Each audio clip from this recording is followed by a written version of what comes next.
Morning, welcome back to my channel. সকাল সকাল তোমাদের সামনে, সকাল বলতে আমি খুব সকালে উঠেছি মেয়ের জন্য স্কুলে রান্না সব চাপিয়েছিলাম। রান্না হয়ে গেছে, মেয়ে ড্রেসও পরে নিয়েছিল। দেখো, মেয়ে আর স্কুল জানি গাড়ি লেটে এসছে বলে ও বলে আমি আর যাবো না।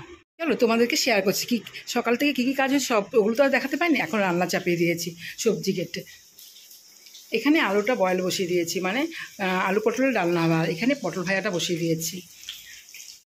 এখানে বাবা তরকারিটা চাপিয়ে দিয়েছি, বয়েল বসিয়ে দিয়েছি, বয়েল করে নিই সবজিটা। আর এখানে আলু পটল রান্নাটা বসিয়ে দিয়েছি। আর দেখো, সাথে থাকো, আমি এরপর রান্না করে তাড়াতাড়ি করে কোথায় যাবো সেটা জানতে পারবে। বাবাকে খাবার দিয়েছি, ভাতটা বললাম যে তুমি খেয়ে নাও, কেন ডাক্তার কাছে যেতে হবে, যেহেতু এখন বেশি বেলা হয়নি, 9টার মতো বেজে গেছে। বলছিল খাবে না, বললাম দুটো খেয়ে নাও, রাস্তায় যেহেতু যাবে, সকাল থেকে না খেয়ে যাবে। আর মেয়েকে বলছি তুই দাদুর কাছে দাঁড়া, দাদু খাচ্ছে, আর আমি এখানে ছেলেকে খাইয়ে দিচ্ছি। খাইয়ে ও গাড়ি এসছে, গাড়িতে উঠিয়ে দিয়ে বাবাকে নিয়ে ডাক্তার কাছে যাচ্ছি। অটো রিজার্ভ করে যাচ্ছি, দাদা বলছিল টোটোতে না, ডাক্তার কাছে বেশ চলে এসেছি। নাম লেখাচ্ছি, নাম এন্ট্রি করে নিয়ে এখানে টাকা জমা দিয়ে এই বাবা বসে আছে অটোতে। বাবা তো একটু বিরক্ত হয়, আমি বলছি একটু বসো, তোমার দুজনের পরেই হবে, ডাক্তার যেহেতু চলে এসছে। আর ডাক্তার চলে এসেছে, দেরি লেট তো হবে না। ডাক্তার বাইরে এসে দেখছে বাবাকে, বাইরে দেখার পরে আমাকে ডেকেছিল কী কী জিজ্ঞেস করবে, তাই আমি বললাম রাগটা খুব বেশি, তাই ডাক্তারবাবু হেসে বললো তাই নাকি।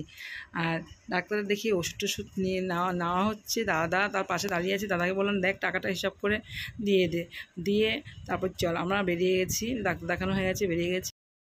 চলে এসেছি, অনেকক্ষণ হয়েছে বাবাকে নিয়ে, কিন্তু তোমাদেরকে আর কিছু দেখাতে পারলাম না। বাবা হঠাৎ অসুস্থ হয়ে গেছিলো, আর কিছু করতে পারলাম না। বাবা এসে খাওয়া দাওয়া হয়ে গেছে, সুস্থ রেস্ট নেওয়ার পরে মেয়ে স্নান করে এসেছে, আর এই ছেলে চলে এসেছে স্কুল থেকে পরীক্ষা দিয়ে।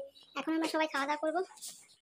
আজকে সেরকম কিছু রান্না করিনি, একটাই তরকারি করেছি, পটল আলু ডালনা, আর বাবার জন্য করেছি একটা সবজি। সকালে আলু সিদ্ধ করেছিলাম আর আলু ভাজা করেছিলাম মেয়ের জন্য। আর এই দেখো ভাত নিয়ে বসে, ছেলে মেয়ে আমার, সাথে শশা আছে আর লেবু আছে। বলো 3টে থালাই তোমার? না না, এই কথা বুঝিস কেন। আর ছেলে একটু আসছে, ঘরে রয়েছে, ভাইয়ের খাওয়া হয়ে গেছে, বাবারও খাওয়া হয়ে গেছে।